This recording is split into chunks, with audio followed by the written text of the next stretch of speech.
News 18 India. News 18 India देख रहे हैं आप। मैं हूं आपके साथ शिवानी पांडे। इस वक्त की सबसे बड़ी खबर, कुछ ही देर में आम आदमी पार्टी और कांग्रेस के बीच गठबंधन का ऐलान हो सकता है। और सूत्रों के हवाले से यह खबर है कि दिल्ली, गुजरात, चंडीगढ़, गोवा और हरियाणा में आप और कांग्रेस के बीच गठबंधन हो गया है, बात बन गई है। फॉर्मूले के तहत आम आदमी पार्टी दिल्ली की 4 सीटें, नई दिल्ली, दक्षिणी दिल्ली, पश्चिमी दिल्ली और पूर्वी दिल्ली पर आम आदमी पार्टी चुनाव लड़ेगी, तो कांग्रेस को उत्तर पश्चिमी दिल्ली, उत्तर पूर्वी और चांदनी चौक सीट मिलेगी। तो बात यहां पर बन गई है और कुछ ही देर में इसका आधिकारिक ऐलान हो जाएगा। बहुत सारी माथापच्ची यहां पर हुई, लगातार अटकलें लगाई जा रही थी कि हो सकता है बात ना बन पाए अब कांग्रेस और तमाम दलों के बीच में जो इंडी गठबंधन में शामिल है। लेकिन आम आदमी पार्टी और साथ साथ कांग्रेस को लेकर अब जो खबरें सामने आ रही हैं उसका जल्द ही आधिकारिक ऐलान भी हो जाएगा। बात बनती हुई यहां पर पूर्ण रूप से दिख रही है। मकसद एक ही लेकर चल रहे हैं और ऐसे में तमाम पार्टियां साथ आती हैं कि नहीं, ये तमाम सवाल यहां पर खड़े थे। लेकिन ये बड़ी खबर इस वक्त हम आपको बता दें, जहां कुछ देर में आधिकारिक ऐलान होगा। आम आदमी पार्टी और कांग्रेस के बीच गठबंधन का यह ऐलान हो सकता है। और सूत्रों के हवाले से यह खबर है कि दिल्ली, गुजरात, चंडीगढ़, गोवा और हरियाणा में भी बात बन गई है। आम आदमी पार्टी और कांग्रेस के बीच जो गठबंधन था वो और ज्यादा पुख्ता हो गया है। कितनी सीटें किसके पास रहेंगी, कौन कहां पर लड़ेगा, उसको लेकर भी आधिकारिक ऐलान कुछ ही देर में यहां पर हो जाएगा। क्योंकि अगर कमर कसनी है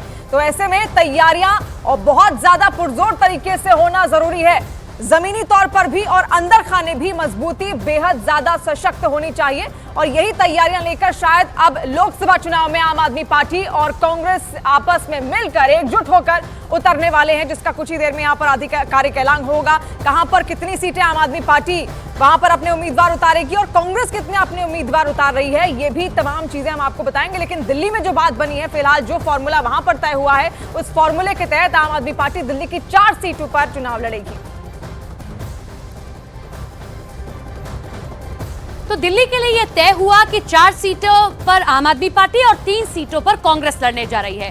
किस फॉर्मूले के तहत ये सब कुछ सेट हुआ है वो हम आपको ग्राफिक्स दिखा देते हैं। एक एक सीट के बारे में आपको बताते हैं, मौजूदा स्थिति क्या है और अब कैसे इंडी गठबंधन में तय हुआ है कि आम आदमी पार्टी कौन सी सीट पर और कांग्रेस कौन सी सीट पर। नई दिल्ली सीट से हम शुरुआत करते हैं। नई दिल्ली सीट से इस वक्त बीजेपी की मीनाक्षी लेखी जो हैं वो सांसद हैं, ये हम आपको दिखा रहे हैं। नई दिल्ली सीट है, यहाँ से सांसद है मीनाक्षी लेखी। 2019 के चुनाव में उन्होंने जीत हासिल की और इंडी गठबंधन के तहत यहाँ पर झाड़ू को यह सीट दे दी गई, यानी कि आम आदमी पार्टी को ये सीट दे दी गई कि यहाँ पर आम आदमी पार्टी अपना उम्मीदवार उतारेगी। इसके बाद आते हैं हम नेक्स्ट सीट पर, दक्षिणी दिल्ली की सीट। दक्षिण दिल्ली की सीट से इस वक्त मौजूदा समय में रमेश बिदूड़ी बीजेपी के यहाँ से सांसद हैं और इंडी गठबंधन के फॉर्मूले के तहत यह तय होता है कि आम आदमी पार्टी को हम ये सीट दे देंगे। इसके बाद हम बात करेंगे जो दूसरी सीट है, पश्चिमी दिल्ली की सीट। यहां से बीजेपी के प्रवेश वर्मा, क्योंकि सातों की सातों सीटों पर 2019 में कमल खिल गया था, यानी कि बीजेपी ने जीत हासिल की थी।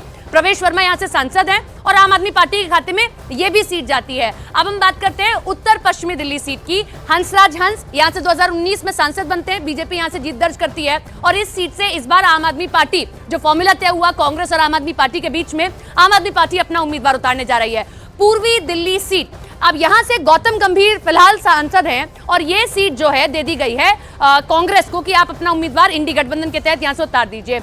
उत्तर पूर्वी दिल्ली में भी, क्योंकि मैंने जैसा आपको पहले भी कहा कि 2019 में सभी सीटों पर कमल खिला, मनोज तिवारी वहां से सांसद हैं और इंडी गठबंधन के तहत ये सीट दे दी गई कांग्रेस को। तो दिल्ली की चर्चित लोकसभा सीट चांदनी चौक से बीजेपी के वरिष्ठ नेता और पूर्व केंद्रीय स्वास्थ्य मंत्री हर्षवर्धन इस वक्त मौजूदा समय में सांसद हैं और ये सीट भी कांग्रेस को दे दी गई। लेकिन नॉर्थ ईस्ट की जो सीट है, इसको लेकर यह कहा जा रहा है कि कांग्रेस ये कह रही है ये सीट हमें दे दीजिए और आम आदमी पार्टी नॉर्थ वेस्ट की सीट ले ले। तो हमने आपको ये सीटों के बारे में बताया कि 2019 में, क्योंकि मोदी लहर थी, जबरदस्त मोदी लहर थी, 303 सीटें बीजेपी हासिल करती है समूचे देश में, जिसमें से दिल्ली की सातों सीटों पर कमल खिल जाता है। लेकिन इस बार 4 सीटें दी गई आम आदमी पार्टी को और 3 सीटें कांग्रेस।